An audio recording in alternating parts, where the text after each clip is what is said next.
Bismillahirrahmanirrahim. Assalamualaikum warahmatullahi wabarakatuh. Asyhadu an la ilaha illallah, asyhadu anna Muhammadar Rasulullah.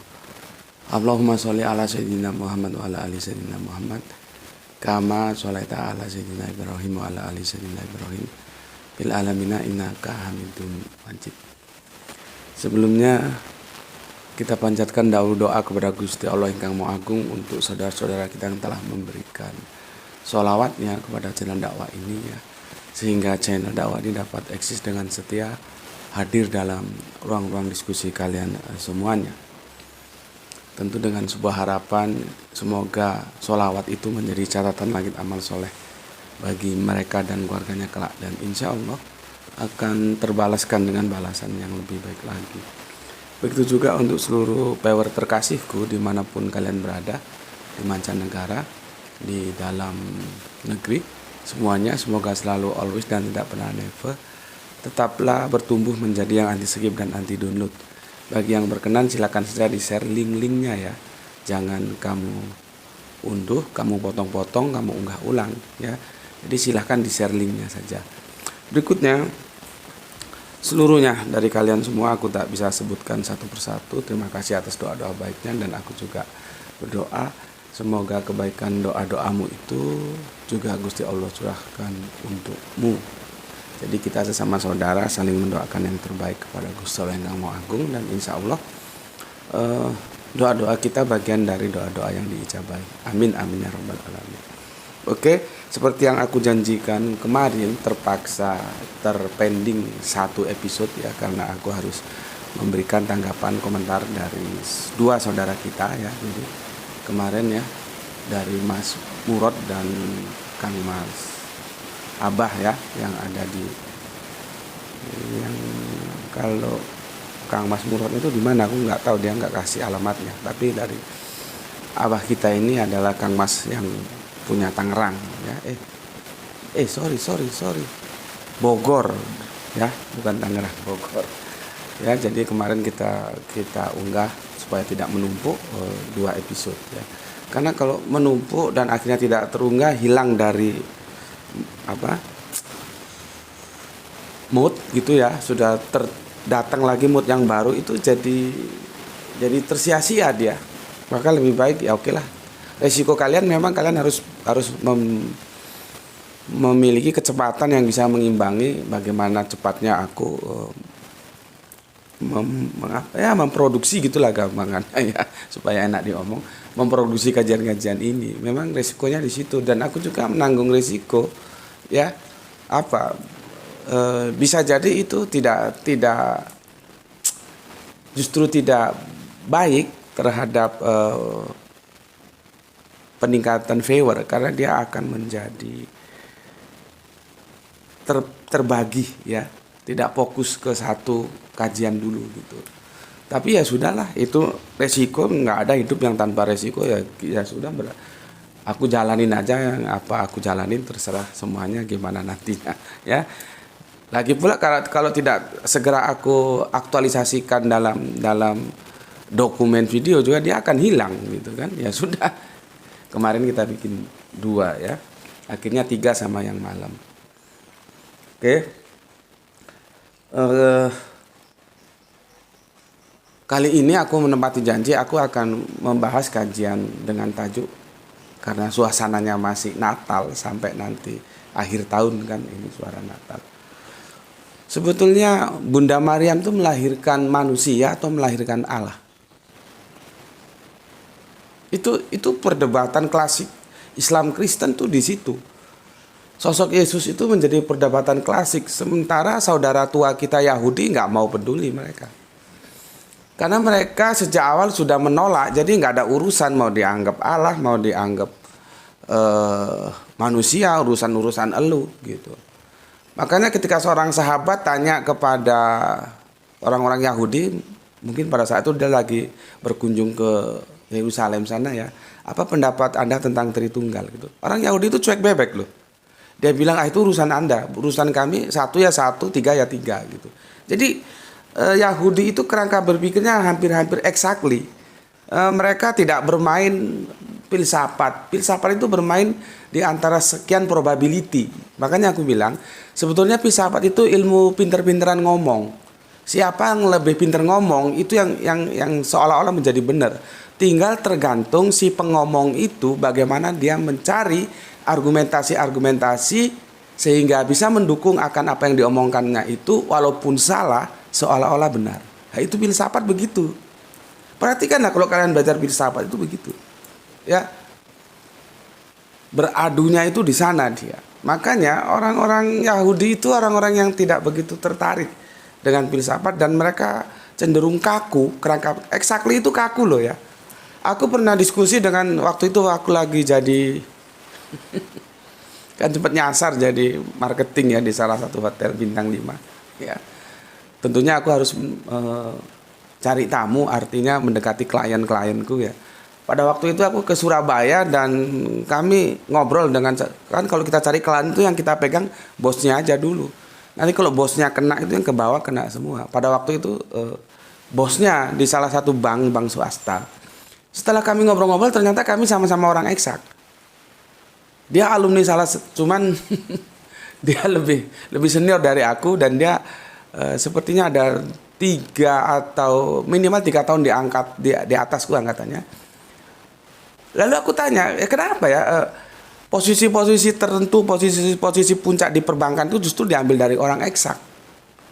Karena ada salah satu orang eksak juga dia menempati posisi di perbankan ya. Sekarang banknya sudah nggak ada suaranya entah kemana. Ya, yang aku tahunya ketika dia terjun di dalam dunia politik ketika pada waktu sebelum reformasi. Ternyata dia orang perbankan dan setelah dia mendukung partai ini ya, kemudian dia di tengah jalan merasa tidak sejalan lagi dengan arah perjuangan partai ini, dia dan teman-temannya banyak yang keluar dari partai ini gitu. Ya. Aku nggak bilang partainya ini itu nggak, karena kita dalam diskusi bukan dalam ranah itu ya. Tapi kalau kalian pengamat politik kalian tahu siapa perbankan ya, orangnya tinggi gede ya, pakai kacamata yang sempat masuk dalam era perpolitikan di tingkat elit dan akhirnya dia mengundurkan diri. Itu orang eksak. Lalu aku tanya kenapa orang eksak begitu? Terus jawabnya nggak tahu apa dia pada waktu jabatannya di bank itu ya. Karena gini, kita ini orang eksak kalau 1,9 ya 1,9 sampai mampus sampai gepeng 1,9 itu ya tetap 1,9. Kalau di luar eksak misalkan ekonomi apalagi orang sosial seperti sejarah 1,9 itu langsung dibulatkan menjadi 2. Kita orang eksak tidak boleh begitu. Setelah itu aku pikir-pikir, oh benar juga. Jadi kami itu berpikir kaku orang eksak itu ya. Makanya diskusi-diskusi ketika dia relatif bawa aja ke hal-hal yang absolut, yang sudah terkunci dia. Kamu bisa lihat perdebatanku ketika tauhid versus Tritunggal. Itu tanya sama Mas karena di channelku belum sempat aku unggah dan aku ada datanya tapi masih dalam format bukan MP4, untuk ngurubahnya itu aku nggak bisa. Lihat di channel-channel lain itu sudah dimuat ya. Dan memang pada waktu itu aku juga belum punya channel YouTube ya. Ketika pendeta itu bawa ke hal-hal yang relatif, aku tarik dia ke hal-hal yang absolut. Absolutnya apa? Kitab suci. Karena kita bicara agama. Adakah kitab suci mengatakan Allah itu Tritunggal? Tidak ada. Akhirnya dia penasaran dan dia ngajak aku untuk refund, tapi bertarung 4 mata dan aku iyai.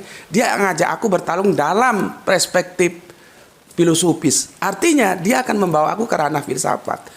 Dan bagiku tidak ada masalah, sayangnya sampai sekarang tidak teraktualisasi. Karena aku minta dia yang mengundang, karena dulu aku yang mengundang. Gantian gitu loh. Dan untuk menggelar sebuah acara itu, Arimatea mengucurkan dana itu ya sekitar 15. Jadi kalau kita tidak punya dana sekitar 15-an itu sulit untuk menggelar. Ya, sewa gedung, konsumsi sound system, kursi, segala macamnya. Jadi untuk menggelar sebuah diskusi itu perlu dana. Makanya aku bilang berkali-kali, tidak ada makan siang yang gratis. Tidak, semua pakai duit. Lu mau dikubur mati juga pakai duit. Gitu. Nah, kita minta ada teman-teman Kristen yang mengundang kita teman-teman Islam dalam sebuah dialog, ya, lintas iman, dan itu kita bicarakan dalam kerangka berpikir akademis, saling menghormati, saling menghargai, saling menyayangi, ya. Tapi mereka yang menjadi EO-nya, kita tinggal diundang saja, sebagaimana kita juga tinggal mengundang mereka. Nggak ada sampai sekarang, ya. Kembali lagi, jadi orang-orang Yahudi itu exactly banget, ya. Sudah exactly, mereka memang sejak awal sudah menolak Kanjeng Nabi Isa atau menolak Yesus. Jadi mereka nggak ada urusan. Nah sekarang yang terjadi polemik, dan ini sampai nanti yaumul sa'ah, polemik ini tidak akan pernah selesai. Kalau nanti aku mati, mesti ada generasi kristolog lainnya yang juga akan membicarakan ini terhadap saudara Kristennya. Dalam suatu perdebatan. Lihat aja. Sejak zamannya siapa? Bapak kita yang semoga Allah merahmatinya, siapa itu yang orang keturunan India yang ada di Afrika Selatan? Ahmed Deedat. Ahmed Deedat tidak ada, dilanjutkan lagi oleh Bapak Zakir Naik. Bapak Zakir Naik turun-turun ke bawah. Sekarang sudah banyak orang yang belajar kristologi. Diskusi-diskusi ini sampai yaumul sa'ah nanti tidak akan selesai. Karena apa? Karena orang Islam ini menerima semua nabi itu kita terima, kami terima sebagai orang Islam. Makanya kami belajar nabi-nabi, kami belajar kitab-kitab, bukan hanya Al-Quran. Itu ada pertanggungjawaban intelektualnya. Kenapa? Karena kami mengimani. Justru yang jadi masalah ketika ada orang-orang di luar Islam, orang-orang kafir, belajar Al-Quran, belajar hadis, tetapi tujuannya ya bukan untuk kepuasan intelektual, tapi untuk melakukan yang tidak jauh beda seperti apa yang dilakukan oleh Snoek Gorgon dari Belanda. Itu justru dipertanyakan, loh, kamu kan tidak mengimani. Kalau kami mengimani, nah, masalahnya sekarang perbedaan perspektif di antara Islam dan Kristen itu cukup tajam tentang who is Yesus. Maka aku ingatkan berkali-kali, kita itu hanya berbeda pandangan. Jangan karena kita berbeda pandangan lalu itu menjadi hal-hal yang tidak terpuji, saling hujat, itu jangan. Ya, silakan saja Anda pada pandangan Anda bahwa Yesus Allah, tapi kami tidak. Pandangan kami Yesus itu adalah seorang hamba yang dimuliakan oleh Allah, terpilih menjadi salah satu nabinya. Selesai. Jadi jangan kalau kami bilang begitu terus dibilang tidak menghormati, menghina Yesus. Jadi apakah kami harus menerima seperti yang Anda imani bahwa Yesus itu Allah? Sampai kiamah pun itu tidak bisa. Sampai sa'ah kemudian kiamah tidak bisa. Tidak akan pernah orang Islam akan menerima Yesus sebagai Allah. Tapi dengan demikian jangan dianggap bahwa orang Islam tidak menghormati. Karena perintah dalam Al-Quran itu menghormati. Sekarang kita diskusi tentang who is, ya, siapa yang dilahirkan Bunda Maryam yang katanya tanggal 25 Desember. Katanya. Karena di internal kekristenan sendiri saling gugat tentang tanggal itu. Ya. Oke. Tapi sebelum ke sana supaya nggak numpuk juga aku baca komen yang masuk dari kalian kemarin ya. Ini dari ilmu menjadi imam amalmu ya. Ilmu imamu amalu ya. Ilmu itu menjadi imam dari amalan-amalanmu. Oke. Aku singkat-singkat saja ya. Untuk Kang Mas Arsa Anggara, oke. Terima kasih ya. Untuk Kang Mas Isdianto juga terima kasih. Aku singkat-singkat saja karena ini dua sekaligus komentar kalian yang harus aku bacakan ya. Kang Sahran Gipari terima kasih. Kang Herman Edison juga terima kasih ya. Kemudian Bapak kita Budi Siswanto terima kasih. Kang Mas Edi Margono terima kasih. Zahra, how are you? Zahra, my sister, ya. Aku dapat sekilas info, kamu mu'alaf ya, semoga soleha selalu ya. Semoga istiqomah sampai nanti engkau menutup mata tetap pada iman Islam. Dan ketahuilah bahwa ketika kamu masuk ke dalam Islam, itu tidak berarti kamu kehilangan Yesus. Engkau dalam Islam tetap memiliki Yesus dengan cara yang benar. Ya, aku ucapkan selamat untuk kamu ya. Semoga Seperti yang aku bilang tadi, istiqomah. Jadilah orang-orang yang mustaqim, ya, yang istiqomah dalam garis Islam. Amin, amin ya rabbal alamin. Oke, Zahra enggak tahu ada di mana asalnya ya. Ya, terima kasih. Kemudian Muslim, terima kasih. Muslim. Assalamualaikum. Waalaikumsalam. Pertama, nyimak di sela-sela kesibukan, semoga sehat selalu. Buat semuanya salam dari Indramayu. Saya termasuk viewer lama sejak Gus Peti masih gondrong, lalu botak dan gondrong lagi. Berarti tiga masa mengikuti ya. Enggak kerasa 2 tahun jadi murid jauh Gus Peti, dan saya juga seorang salafi. Meskipun banyak perbedaan, tapi saya tidak anti dengan yang di luar saya, atau fikih maksudnya ya. Kita semua bersaudara dalam ketauhidan menyembah Allah Subhanahu wa taala. Terima kasih untuk saudaraku Muslim ya yang ada di Indramayu. Salam Isra untuk semua keluarga yang ada di sana, selalu dalam lindungan kasih sayang Gusti Allah yang Maha Agung. Dan terima kasih sudah 2 tahun ya. Ternyata banyak yang di antara kalian yang sudah 2 tahun ikut ngaji bareng di sini, dan aku ucapkan apresiasinya. Terima kasih ya. Bagus ya, walaupun ada perbedaan di antara kita, itu bukan hal yang harus diperuncing, karena pada intinya atau kita sama-sama bagaimana Islam ini bisa kiamah, bisa bangkit, sehingga kita bisa menapak tilasi apa yang dilakukan Kanjeng Nabi kita, yang itu sudah diaktualisasikan dalam wujud Madinah Al-Munawwaroh ya. Sampai-sampai seorang Hindu saja mengatakan, yaitu Jawaharlal Nehru, bahwa Muhammad telah sukses membangun surga di atas padang pasir. Itu adalah obsesi yang harus kita lakukan, karena Kanjeng Nabi sudah mencontohkan. Oke, terima kasih untuk Kang Mas Muslim. Oh ya, tentang salafi, aku kapan-kapan mungkin akan bercerita tentang lingkup keluargaku.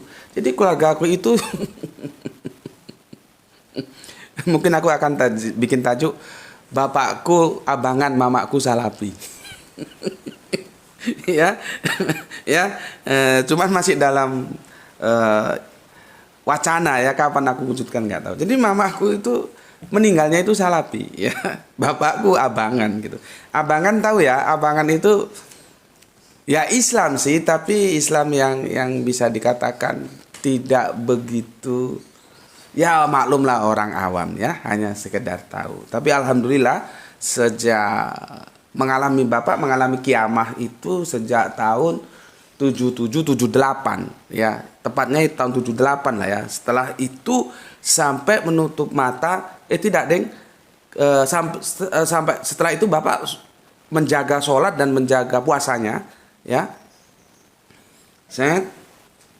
Setelah itu bapak kan akhir hidupnya pikun gitu. Jadi sudah ya, pertamanya kita bolehin sholat lama-lama karena kita banyak dikomplain orang kalau pulang sholat mesti bawa sandal orang gitu ya. Ya sudahlah Pak, sholat di rumah saja, sholat di rumah, sampai akhirnya enggak bisa sholat karena sudah pikun dan menutup mata ya. Jadi mamaku salafi, bapakku abangan gitu. Tentang mamaku lain lagi ceritanya. Sebetulnya mamaku itu latar belakangnya NU ya. Tapi nggak tahu, aku tuh sendiri sempat kaget loh, kok mamaku jadi salafi gitu. Tapi aku ya enjoy saja.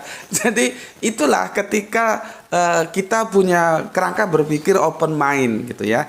Ada batas-batas yang itu memisahkan kita, tapi ada batas-batas meskipun berbeda tapi kita tetap menjadi satu ya. Oke, itu untuk Kang Muslim, dan terima kasih. Berarti Kang Muslim itu seperti saudara kita yang ada di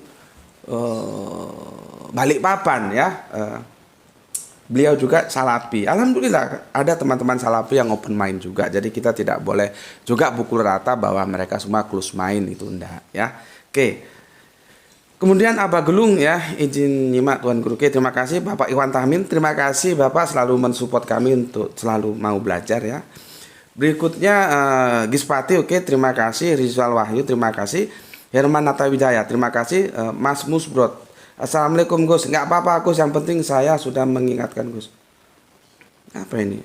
Algoritma YouTube user melihat otomatis dan beranda Gus. Dari beranda.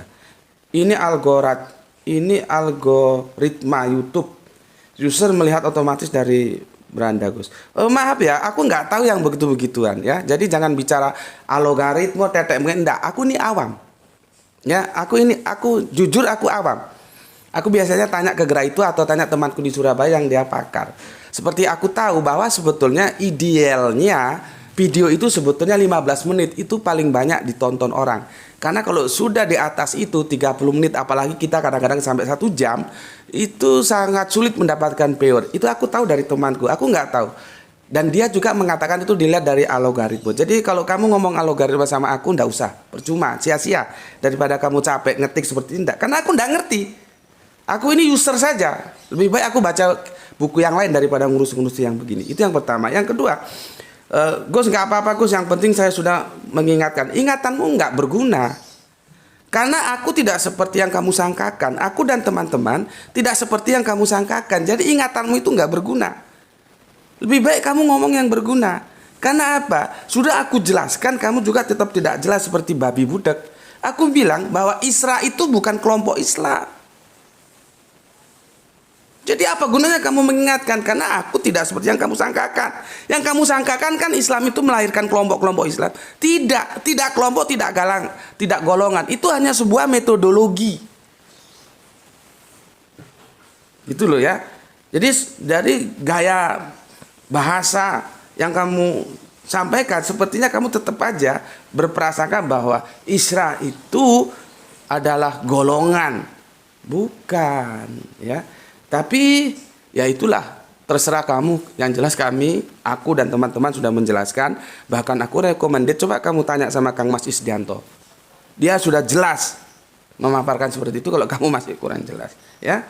Oke. Jadi nggak ada gunanya kamu ngomong seperti itu karena nggak berkorelasi, nggak membangun, nggak korelasi positifnya nggak ono karena memang perasaan kamu itu misleading gitu ya. Oke, tapi apapun adanya ya terserah kamu gitu ya. Berikut Kang Samsul Yatim nyimak Gus Salam Isra. Oke, terima kasih Irfan Al Akbar, terima kasih Didik, terima kasih Empu 99, terima kasih. Oke, itu yang dari apa kemarin itu judulnya, bentar, ilmu menjadi imam amal lu. Nah, sekarang ini dari yang dakwah kultural ya, supaya aku nggak punya utang sama kalian, tak bacanya sekaligus. Oke, pertama dari Kang Mas Peldin Egar, alhamdulillah bisa nyimak tanpa skip. Ayo teman-teman untuk menjadi viewer anti skip, mewujudkan impian guru kita untuk punya studio sendiri. Jadilah umat yang siap untuk bersolawat. Amin amin ya robbal alamin. Terima kasih untuk Kang Feldin Elgar yang telah memberikan support, membangkitkan semua saudara-saudara kita yang ada di sini. Terima kasih dan terima kasih. Dan salam Isra untuk keluarga semuanya yang ada di Sulawesi mana ini ya, lupa aku. Oke, berikutnya Kang Mas Isdianto BPTK ya. Alhamdulillah aku sidang manik setia hadir menyimak kajiannya untuk merubah pemikiran dalam memahami ajaran Islam melalui dakwah secara struktural lebih cepat berhasil, sedangkan secara kultural bisa juga lebih cepat berhasil bila ada penuh rasa kesadaran yang tinggi. Semoga sehat selalu Gus. Oke, terima kasih atas reportnya. Dan itu Kang Mas Isdianto, kalau ada yang tanya tentang Islam rasional, coba jenengan jelaskan karena jenengan sudah paham tuh. Oke, salam untuk semua keluarga. Oh, saudara kita yang di Balikpapan tuh Kang Norman Padilla. Ini juga saudara kita Salafi ini. Assalamualaikum Gus, semoga sehat selalu. Zona nyaman beragama terjadi ketika ilmu dinilai dari suara mayoritas minoritas. Harusnya ilmu itu dinilai dari kerangka berpikir, argumen dan dalil. Oke, terima kasih matur, thank you untuk Kang Norman Padilla. Berikutnya soleha kita Aska Ikhwasaliha ya. Assalamualaikum Gus warahmatullahi wabarakatuh. Waalaikumsalam. Semua kajian-kajian Gus itu semua benar adanya dan semua jawaban-jawaban dari Gus itu semua sangat objektif ilmiah. Waduh, rusak dia hang lagi. Kenapa? Sebentar ya, aku pindah. Mungkin minta adik dia. Hang lagi handphonenya. Sebentar, sabar ya. Sampai yang mana dia itu kemarin ilmu ya. Dakwah kultural ya tuh. Sudah ada pakai ini aja tuh. Itu sering nge-lag dia dan mati, nggak tahu kenapa. Ya. Oke, mohon maaf ada kesalahan teknis ya. Tadi kita sampai ke soleha kita Ziskia ya. Ziskia. Sudah biarin Sini aja, dicas aja. Ya mungkin sudah handphone lama. Oke. Assalamualaikum warahmatullahi wabarakatuh. Gus, semua kajian-kajian Gus itu semua benar adanya dan semua jawaban-jawaban dari Gus itu semua sangat objektif ilmiah. Teruslah berjuang untuk jadi penerus ajaran Allah, Al-Quran, Nur Sunnah Rasul Salam Isra. Semoga Gus selalu ada dalam perlindungan Allah dengan keluarga. Terima kasih atas supportnya ya untuk Soleha Jiskia dan Salam Isra juga untuk seluruh keluarga. Nangan digi, aku lupa aku, lali aku. Coba ditulis asalnya dari mana gitu ya, selalu ditulis karena aku mengingat kalian yang banyak, tentunya aku juga terbatas dari mananya. Nah ini seperti ini, Palu nyimak Tuan Guru, jadi aku ingat dari Palu. Giswati Soleha kita dari Palu, terima kasih ya, salam Isra untukmu dan terima kasih doanya. Semoga kita semua mendapatkan kesehatan dan rezeki yang barokah. Abah Gelung yang punya Jogja, ya. Ini Kang Mas Abah kita. Terima kasih atas tanggapannya, semoga Abah bisa menerima dan paham umumnya untuk kita semua. Terima kasih Tuan Guru. Terima kasih juga untukmu. Salam Isra untuk keluarga di Bogor. Kainko ya, terima kasih. Kang Samsul Yatim, nyimak Gus, berusaha ngejar kajian-kajian penjenengan Gus. Saya kalau ketinggalan ya, sayang kalau ketinggalan. Salam Isra dari Laskar Anti Tanggal Merah. Laskar Anti Tanggal Merah. Ya, nah, ini sebagai jawaban untuk yang si Surot ya, Surot Kang Mas Surot itu ya. Buktinya ada seperti Kang Samsul Yatim ini, dia mau mereview kajian-kajian yang dia belum lihat. Jadi sekarang itu tergantung kesadaran kita memang. Kita mau belajar atau enggak. Kalau enggak tetap aja kamu goblok. Sudah di guiding, nggak bisa. Aku dulu sekolah harus ngikuti apa kata guruku. Kalau enggak, aku ajukan. Nggak bisa guru, karena apa ini baru kita cari solusinya. Gitu. Aku ketika belajar Al-Quran, aku nggak bisa ngikuti apa kata guruku. Nulis dan baca Arabiyun. Aku sampaikan kendalanya ini. Terus kita cari bareng solusinya. Ya sudah, aku ambil kerangka berpikirnya aja guru. Oke, jalan. Gitu loh. Tapi kalau ujuk-ujuk terus di guiding sama guru itu kan mengguide kita, menuntun kita, terus kita tidak mau. Aku bilang coba direview karena kajian-kajian kita itu banyak yang berseri, dia tidak selesai dalam satu episode, terus tidak mau, terus lah ya gimana gitu ya. Coba seperti yang dilakukan oleh Kang Samsul Yatim. Cuman itu kesadaran memang, kesadaran. Makanya kan aku bilang akhirnya viewer-viewer kita itu menjadi dia tersaring, orang yang benar-benar senang bukis atau senang-senang haus ilmu itu yang akan masuk ke sini. Kalau enggak dia tersaring akan terlempar. Kemarin sudah kita buktikan ketika aku bahas apa itu langsung ya penontonnya itu 1.700. Temanya apa kemarin? Ketika 25 Desember kita tetapkan sebagai Hari Mu'alaf Dunia. Karena ada sensinya di situ. Padahal isinya ya cuman menetapkan saja. Coba kalau sudah kita melakukan kritik teks dari ayat ke ayat, baik itu Al-Quran, baik itu Bible, bubar. Paling 500 itu sudah bagus, 200, 300 viewer. Ya itu artinya sudah tersaring memang. Dan alhamdulillah Kang Mas Samsul Yatim itu memberikan contoh sebagai orang yang haus akan ilmu itu seperti itu.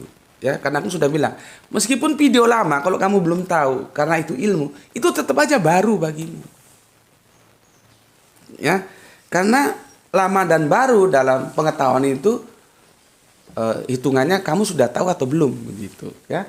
Oke, berikutnya Pak Budi Siswanto, ngapunten Pak, belum bisa berkunjung ya, nanti mungkin satu saat bisa berkunjung. Yang penting jangan lupa sediakan ya 1 bungkus. Kalau aku sama teman berarti ya, karena aku nggak ada kendaraan, mungkin ngajak teman Pak, mungkin kami bertiga ya, sediakanlah 3 bungkus apa namanya itu, nasi Padang ya. Karena gue seperti itu paling demen sama, maklum lah ya, jiwa lidah Sumatera itu cenderung pedas. Kalau nggak pedas gimana gitu mau makan. Kadang-kadang aku melamun, seandainya Gusti Allah itu tidak ciptakan lombok, tidak ciptakan cabai, itu bagaimana hidupku. Saking maniak pedasnya ya. Oke Pak Budi, nanti kalau aku ke sana tak kabari, jangan lupa siapkan menu warung Padang ya. Berikutnya apa? Gelung gitu. Terima kasih. Kang Rahmat Nurullah, Waikanan, Lampung. Mantap Gus. Oke, terima kasih. Ya memang ternyata Kang Rahmat juga seperti abah kita ya, sering benturan dengan tembok yang aku katakan. Oke, terima kasih. Rahmat Nurullah. Terus ini dari Lampung, Waikanan itu Lampung Utara kan? Terus nanti ada yang di Metro itu Lampung Tengah kan? Coba kau gagas kapan kita bisa bikin kajian di sana ya. Kamu lemparkan aja wacana itu ya. Kamu lemparkan wacana. Nanti mungkin bisa kita bikin kajian di sana ya, kajian kristologi di sana ya, sebagai tambahan ilmu dari Islam yang sudah dimiliki gitu ya. Oke, Kang Masih di Margono, Assalamualaikum. Waalaikumsalam. Pernah jadi kurir. Apa ini? Ternyata pernah jadi kurir juga. Sama ya. Assalamualaikum Gus. Waalaikumsalam. Palembang Nyimak. Izin menanggapi komentar Abah soal keluh kesah yang pernah juga saya mengalaminya. Oh, jadi sama. Kita ini orang-orang yang senasib, terlempar ya, termarginalkan dari tembok-tembok keangkuhan itu. Ya. Akhirnya saya putuskan untuk meninggalkan mereka dengan indah ya, dengan pemikiran saya, mereka saya anggap ibarat besi tua yang sudah bengkok. Mau diluruskan juga akan berakibat patah. Begitu saja tangan saya Gus ya. Bagaimana ini maksudnya? Ya. Sebentar aku baca. Assalamualaikum Gus. Waalaikumsalam. Palembang Nyimak. Izin menanggapi komentar Abah soal keluh kesahnya yang pernah juga saya mengalaminya. Akhirnya saya putuskan untuk meninggalkan mereka dengan indah. Ya, dengan pemikiran saya, mereka saya anggap ibarat besi tua yang sudah bengkok. Mau diluruskan yang akan berakibat patah begitu saja tangan saya Gus. Terima kasih. Oke, terima kasih. Kemudian Kang Junet ya. Assalamualaikum warahmatullahi wabarakatuh. Waalaikumsalam. Apa ini? Saya tetap nguping JM. Maaf dulu saya minta dikaji antara kisah penyaliban Yesus dan sejarah di Indonesia yang sama. Perjalanannya antara kong kali kong antara penguasa waktu itu kolonial penjajah. Terima atas perhatiannya. Oh, mohon maaf Kang Junet. Aku lupa itu ya. Requestnya. Aduh, ya begini ya.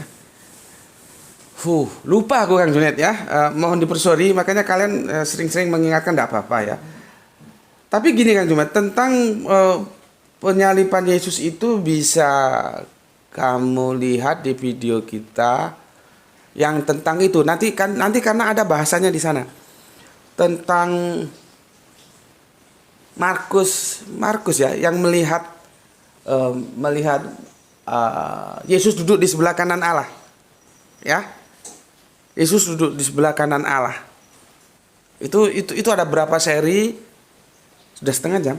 Itu ada berapa seri, nanti ujung-ujungnya ke sana, dan itu belum selesai ya. Karena ada suatu yang harus kita selesaikan di kajian itu, cuman dalam seri yang lain. Kalau seri itu nanti sudah selesai, masih terangkai. Kita kan harus tahu kenapa Yesus itu karena begini, akhirnya teman-teman Kristen mengatakan bahwa itu metafora, dan I am agree, saya setuju itu metafora. Lalu kita bertanya, kenapa Yesus harus diceritakan naik ke Samayim? Itu sebetulnya original teksnya Samayim. Harusnya diterjemahkan langit, tapi diterjemahkan sorga. Itu jadi masalah juga. Makanya aku bilang, dalam tataran terjemahan saja itu sudah amburadul. Samayim itu sama. Ya, makanya agama kan ada agama samawi, ada agama ardi. Sama, langit, pewahyuan, ardi agama lokal, agama budaya. Sama itu diberi, sama ardi itu mencari. Kalau agama kan begitu. Makanya kalau kamu dengar agama samawi itu agama langit. Jadi original teksnya itu sebetulnya samayim, naik ke samayim, bukan naik ke surga. Samayim itu langit. Ya, kira-kira itu Kang Mas. Walaupun itu tidak spesifik seperti yang panjenengan minta, tapi itu substansinya nanti sama, karena nanti itu ujung-ujungnya ya ke politik juga, main mata antara tua-tua Yahudi dan kekuatan Romawi yang nggak salah kemarin sudah aku jelaskan ya. Jadi di Israel situ ada dua kekuatan, yaitu antara kekuatan politis itu dipegang oleh Romawi karena Romawi penjajah. Kekuatan teologis itu dipegang oleh Yahudi lewat Sanhedrinnya yang aku sudah jelaskan tadi malam. Sanhedrin itu kira-kira ya muinya lah, mui kita sekarang ini ya. Oke, mungkin itu Kang Mas, dan mohon maaf ya, begitulah ya. Makanya supaya nggak numpuk aku bacakan cuma. Terima kasih Kang Mas, salam untuk keluarga Kang Mas Junet semuanya ya. Salam Islam rasional. Kemungkinan minum kopi dulu. Bismillahirrahmanirrahim.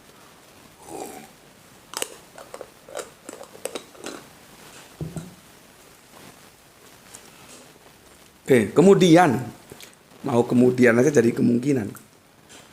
Kang Arif di Tuban hadir selepas pulang kerja. Oke, terima kasih Kang Arif, Kang Didik, terima kasih, Hari Sunada, terima kasih. Kang Mas Irfan Al-Akbar, terima kasih ya. Yang ada di mana ini ya. Ya memang begitulah ya kerangka berpikirnya sesepuh-sesepuh yang mereka punya otoritas ya. Jadinya ya seperti itu, kita membentur tembok seperti apa yang dikatakan oleh Kang Irfan Al-Akbar ini ya. Oke, berikutnya Bu 99, oke, terima kasih. Kang M Said ini Gus Beti, oke bro, terima kasih ya. Oke, aku sudah bayar semua hutangku, aku tidak punya hutang lagi ya. Kalau masih punya silakan ditagih. Sebentar, kita masuk ke tajuk kita ya. Tadi sudah aku kasih introduction ya. Jadi begini, kontroversi siapa sebetulnya Isa Al-Masih itu bisa kita runut dari peristiwa yang lagi terkoneksi dengan apa yang sekarang lagi dalam suasana itu ya. 25 Desember yang katanya meskipun itu dalam internal Kristen sendiri masih terjadi polemik, apakah benar tanggal 25 Desember itu Yesus itu dilahirkan. Nah, sementara kita coba cari tahu.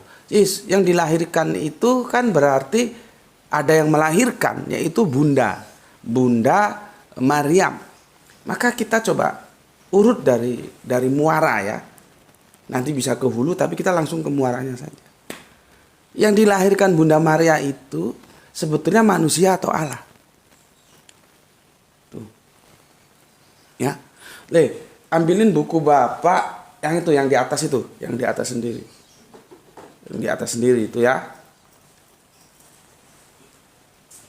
Nah, sekarang kita pastikan dulu, Bunda Maria itu Allah atau manusia? Iya. Allah atau manusia? Ya. Allah atau manusia? Ya. Supaya kita jelas ya untuk mendiskusikannya ya. Karena begini ya, diskusi tentang Yesus itu siapa itu menjadi polemik yang seperti aku katakan sampai yaumul sa'a nanti tidak akan pernah selesai. Tidak akan pernah selesai ya. Makanya Yesus bukan Tuhan itu menjadi sesuatu yang nggak ada posisi tawar bagi Islam. Sorry, Tuhan dalam tanda kutip ya. Yesus bukan Tuhan itu ya. Tuhan dalam tanda kutip. Karena aku lagi mau diajak sama teman dari Kristen Tauhid ya untuk mendiskusikan bahwa Yesus itu Tuhan dalam tanda kutip, tapi dia bukan Allah gitu loh ya. Oke, ini supaya tidak ada simpang siur ya. Cuman belum tahu kapannya ya, lagi penjelasan ya. Dan ini kan selalu menjadi perdebatan ya, baik itu secara secara formal maupun informal. Informal itu ya person to person. Kalau formal itu ya memang kita gelar dalam sebuah diskusi terbuka ilmiah gitu ya. Dan biasanya ya para pendeta, pastor, uskup, kardinal, bahkan paus sekalipun itu pasti mati akal. Mati akal.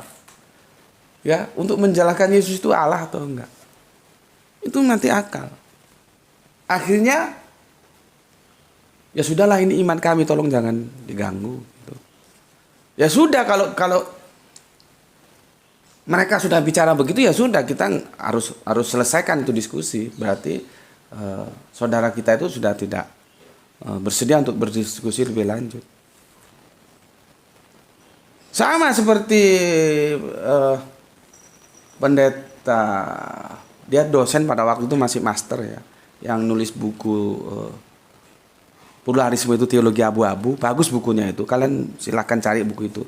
Nggak apa-apa, walaupun yang nulis pendeta nggak apa-apa, baca saja. Jadi yang Islam ini kita ajarin supaya kamu tuh open mind.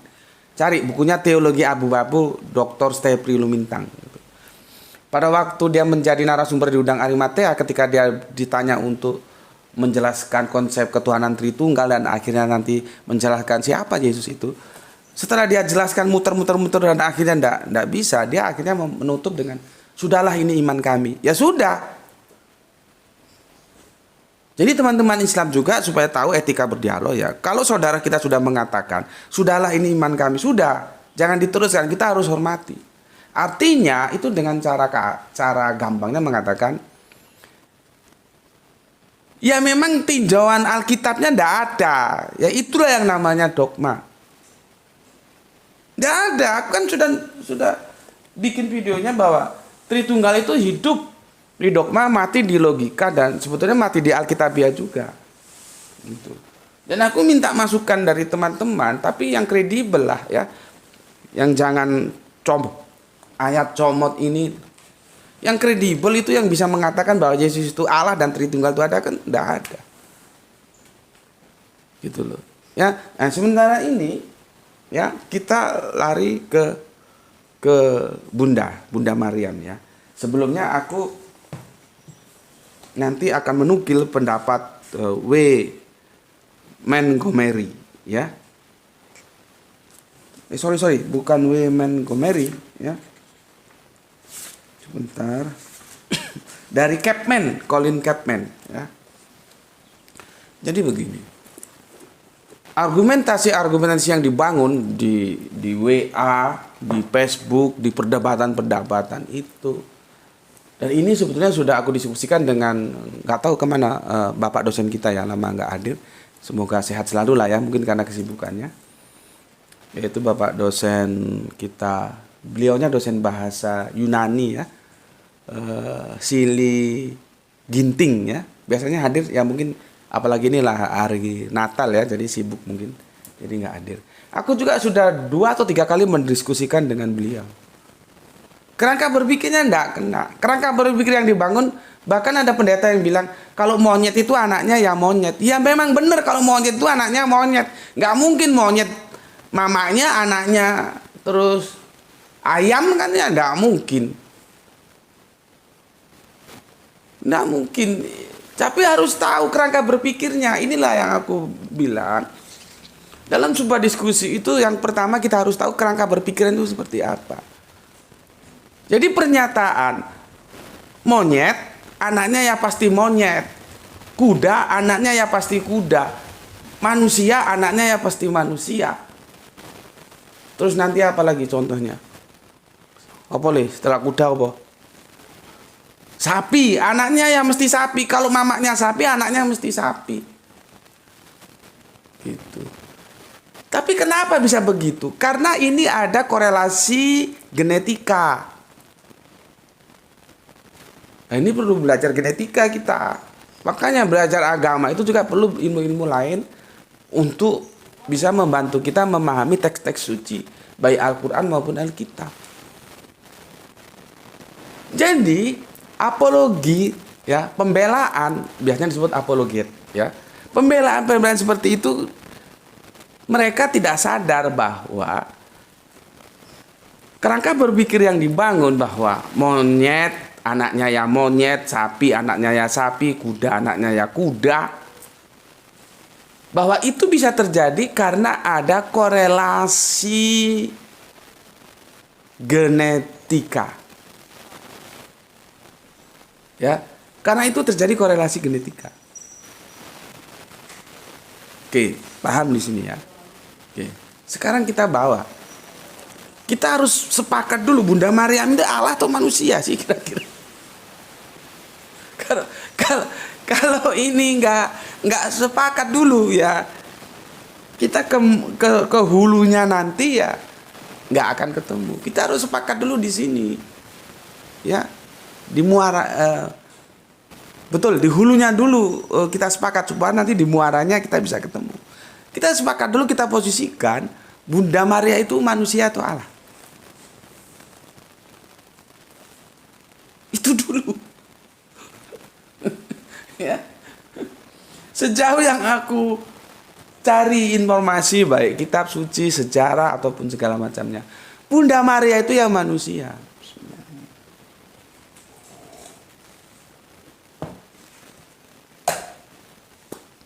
Bunda Maria itu manusia, 100% the man, no the God. Jadi Bunda Maria itu manusia. Sesuai dengan korelasi genetika, ya. Ini kan tajuknya ya korelasi genetika itu, ya. Jadi nanti gini lihat tajuknya, ya. Yang dilahirkan perawan Maria itu manusia atau Allah, dalam kurung korelasi genetika gitu, ya. Oke. Coba. Kalau kita sudah ngerti di sini, kita sudah sepakat bahwa Bunda Maria itu manusia, maka Yesus sebagai putranya yang dilahirkan dia, ya manusia. Itu loh. Ya manusia. Tentunya teman-teman apologet Kristen tidak berhenti di situ saja. Ingat seperti di dalam Alkitab, Yesus memang disebut sebagai anak manusia. Oke. Tapi jangan lupa, Yesus juga disebut sebagai anak Allah. Oke, ya terima. Nah, biasanya teman-teman Kristen menarik korelasi ini bahwa anak Allah pasti Allah. Seperti mana anak monyet pasti monyet, anak kuda mesti kuda, anak ayam mesti ayam, anak sapi mesti sapi. Nggak bisa, bos. Penarikan summary seperti itu kalau dipenuhi syaratnya adalah ada korelasi genetika. Sementara, adakah korelasi genetika antara Allah dan Yesus? Tidak ada. Maka logika kita harus berkembang. Yang dimaksud anak Allah itu apakah dalam perspektif harafiah atau metafora? Kembali lagi ke sana. Makanya kan aku sudah berkali-kali bilang, kalau Anda tahu tentang sastra, Anda akan terbantu untuk memahami baik itu Al-Quran maupun Injil maupun Torah. Ya, jadi perjanjian lama, perjanjian baru, perjanjian terakhir itu membutuhkan dukungan pengetahuan kita. Sastra juga termasuk. Sehingga kita tahu pada saat mana kita berbicara harafiah, pada saat mana kita berbicara metafora. Sekarang aku mau tanya, anak Allah itu kita terima sebagai makna yang harafiah atau metafora? Kalau kamu bilang harafiah, nggak ada ceritanya. Ada korelasi genetika antara Allah dan Yesus, dengan Yesus itu benar-benar anak Allah. Nggak ada. Ya, aku bacakan. Nih, ya. Ini aku kutip dari buku ini, ya. Ini tuh. Nah, ya. Ini Pak Colin Cotman, ya. Seperti yang dikatakan oleh seorang penulis Kristen. Jadi artinya Bapak penulis ini orang Kristen. Dia sendiri berbicara tentang Yesus, terkait tentang anak. Ya. Siapa namanya? Pak Colin Chapman. Dan ini sebetulnya sudah pernah aku jelaskan kepada kalian semuanya, ya. Tapi aku ulangi lagi karena referensi ini dibutuhkan supaya hanya orang Islam aja yang bilang Yesus itu bukan anak Allah gitu. Enggak.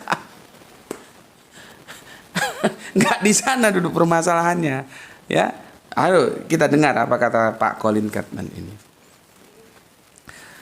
Kita, maksudnya dia sebagai Kristen, tidak percaya bahwa Yesus adalah anak Tuhan dalam arti fisik. Gagasan ini menjijikkan bagi kita dan juga bagi orang Islam. Menjijikkan. Kurang tegas apa? Ya, lihat ini, aku ulangi lagi. Kita, maksudnya orang Kristen, karena dia kan Kristen ya, tidak percaya bahwa Yesus adalah anak Tuhan dalam arti fisik. Gagasan ini menjijikkan bagi kita, bagi Kristen maksudnya, dan juga bagi orang Islam. Ini, aku kalau baca buku yang penting aku kasih warna merah.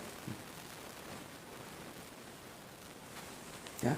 Jadi artinya apa? Pak Colin Kidman itu mengatakan bahwa ketika Yesus dianggap sebagai anak Allah, atau sudah, ya memang Yesus anak Allah, nggak bisa tidak, kerangka berpikirnya kita itu harus bergeser, bukan physically, tapi hubungan keakraban diwujudkan dengan sebuah kata, dengan sebuah diksi, anak.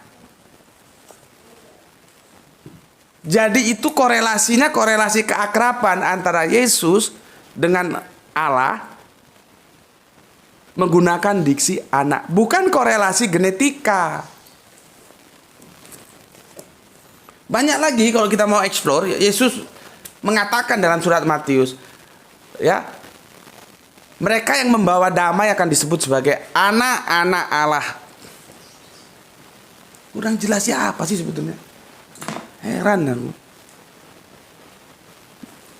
Matius sendiri mengatakan begitu. Ketika kalian membaca ayat itu, apa yang kalian pikirkan? Aku kan hanya menyampaikan ini loh kata-kata Yesus, bahwa siapa yang membawa damai akan disebut anak-anak Allah. Itu jangan diartiin terus ada korelasi genetika antara orang-orang yang membawa damai itu dengan Allah. Enggak. Itu korelasi kedekatan, hubungan yang dekat. Begitu juga Yesus sebagai anak Allah. Itu bukan korelasi genetika, tapi korelasi hubungan yang dekat. Maka Yesus pun memanggil Allah itu dengan sebutan Bapa. Kurang jelas. Lihat lagi bimbingan Yesus ketika mengajarkan doa. Kepada siapa doa? Kepada Bapa, bukan kepada Yesus doanya. Apa katanya? Doa Bapa kami di surga. Menggunakan apa? Panggilan keakraban, Bapa.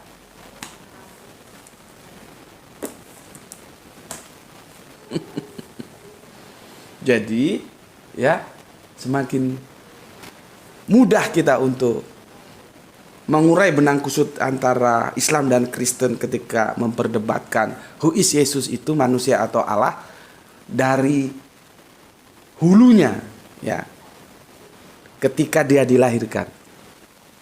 Sudah jelas ibunya manusia, maka anaknya juga manusia. Karena apa? Ada hubungan korelasi genetika. Oh, Yesus disebut anak Allah. Iya, tapi itu dalam hubungan keakraban, korelasi keakraban, korelasi kedekatan, bukan korelasi genetika. Ya, oke. Terus begini lagi. Ya. Biasanya itu di perdebatan tentang Allah. Allah itu nama pribadi atau sebutan. Ya. Ini aku tuntaskan supaya agar teman-teman Islam juga jelas, clear, teman-teman Kristen juga jelas, clear. Jadi kalau kalian diskusi itu diskusi yang indah gitu loh, tidak saling olok mengolok itu sudahlah, nggak laku itu di tempat kita, nggak laku. Ya, sampaikan saja argumentasinya. Seperti aku bilang begini, Koco itu punya anak namanya Grahito. Ya, maka Grahito itu bukan Koco. Walaupun Koco anak Grahito, itu sudah jelas Grahito itu bukan Koco. Karena Koco itu pribadi sendiri, Grahito itu pribadi sendiri. Sekarang kita lihat, Yesus itu anak Allah. Yang anak Allah itu pasti bukan Allah. Yang anaknya Koco itu pasti bukan Koco. Ada Grahito, ada Ranti. Ranti itu bukan Koco, tapi anak Koco. Grahito bukan Koco, tapi anak Koco. Artinya anak Koco itu bukan Koco. Begitu juga anak Allah itu bukan Allah. Oke. Tetapi argumentasi ini akan menjadi perdebatan karena Islam memposisikan Allah itu adalah personal name. Sementara teman-teman Kristen itu tidak menerima sebagai personal name, tapi jabatan gitulah. Ya. Jabatan, jadi bukan personal name. Sementara Islam itu finally. Kalau di dalam Yahudi itu YHWH personal name-nya, di dalam Islam dia alif lam lam ha. Jadi Allah itu personal name. Nah, sekarang bagaimana kita mencari solusi supaya diskusinya tetap berlanjut? Sekarang begini saja. Coba kita ngalah sedikit, kita masuk ke rangka berpikir saudara-saudara Kristen kita. Oke lah, Allah itu jabatan. Ya. Kalau yang tadi kan anak koco pasti bukan koco itu karena koco proper name. Ya. Oke lah, kita sedikit mengalah supaya diskusinya bisa berjalan. Oke lah, Allah itu nama jabatan. Tetap juga nggak bisa. Kalau dia itu punya jabatan Allah, anaknya itu kan bukan Allah. Sama seperti begini.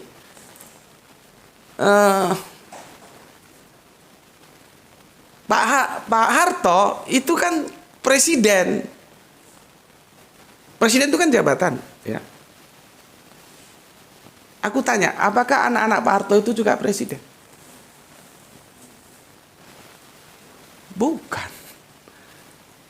Bukan kan? Terus ada gubernur. Gubernurnya siapa gitu ya? Katakanlah gubernurnya kita ambil siapa ya? Ali Sadikin misalkan lah. Beliau kan pernah jadi gubernur Jakarta era tahun berapa itu ya. Ali Sadikin memang gubernur, tapi anak-anaknya itu bukan gubernur. Karena jabatan itu hanya ada menempel pada Ali Sadikin. Jadi anak gubernur itu ya bukan gubernur. Kalau Allah diposisikan anak, tetap saja anak Allah itu juga bukan Allah. Ya, paham di sini. Misalkan gini aja, nabi aja lah nabi. Kita ambil siapa? Sopo lagi sing gawe kapal kuwi sapa? Nabi Nuh. Yang nabi itu punya gelar nabi itu Nuh itu, tapi Kan'an itu bukan nabi. Ya. Yang nabi itu bapaknya, anaknya bukan. Karena yang mempunyai gelar nabi itu Nuh. Kan'an tidak. Dia anak nabi iya, tapi dia bukan nabi. Ya. Oke. Dan juga gelar itu kan pemberian. Bukan otomatis anak nabi terus menjadi nabi. Meskipun ada yang anak nabi karena bapaknya juga nabi ya ada. Tapi bagaimanapun gelar itu asal usulnya pemberian. Bukan karena bapaknya nabi nanti anaknya nabi, cucunya jadi nabi, cicitnya jadi nabi. Gak begitu. Karena nabi itu diposisikan sebagai gelar. Ya. Oke. Sementara itu yang bisa aku jelaskan ini untuk apa ya? Sebagai referensi kita bersama lah ya. Yang Islam, yang Kristen sama-sama kita belajar di sini. Tidak ada tujuan yang seperti aku bilang tadi. Perbedaan-perbedaan kita memang sangat tajam. Tetapi jangan pernah mengatakan bahwa orang Islam tidak menghormati Kanjeng Nabi Isa atau tidak menghormati Yesus karena kita berbeda pandangan. Tidak, kami sangat menghormatinya. Ya. Dan aku kira sudah cukup jelas ya penjelasan-penjelasan seperti tadi itu supaya nanti itu bekal kalian dialog mungkin di Facebook, di WA atau sama teman kerja, teman kantor, teman bisnis nggak tahu lah. Supaya clear. Nah, nanti kita setelah pulang muhasabah. Muhasabah itu anggrahito, graito. Merenung sendiri dalam kesendirian. Who is Yesus? Maka insya Allah kalau kejujuran itu kalian pegang dan dogma itu kalian buang jauh-jauh, maka kalian akan mendapatkan bahwa Yesus adalah seorang hamba yang dimuliakan oleh Allah sebagaimana nabi-nabi yang lain, dan dia adalah hamba yang terpilih untuk menjadi nabi. Begitu juga nabi-nabi yang lain, dia adalah hamba yang dimuliakan oleh Allah dan dia bukan Allah. Karena Ibunda Perawan Maria tidak pernah melahirkan Allah. Yang dilahirkan adalah manusia. Oke, sampai di sini semoga bisa menjadi referensi kita bersama ya. Pesanku untuk teman-teman Islam, jaga Allah, jaga Kanjeng Nabi, jaga Al-Quran, jaga Islam dalam bingkai imanmu, tetapi tetap memberi hormat kepada saudara-saudara kita yang lain, yang memilih jalan lain ya. Sebuah harapan bagi kita semuanya, semoga kita mendapatkan keberuntungan, yaitu rezeki yang barokah dan kesehatan yang prima. Bismillahirrahmanirrahim. Alhamdulillahirabbil alamin.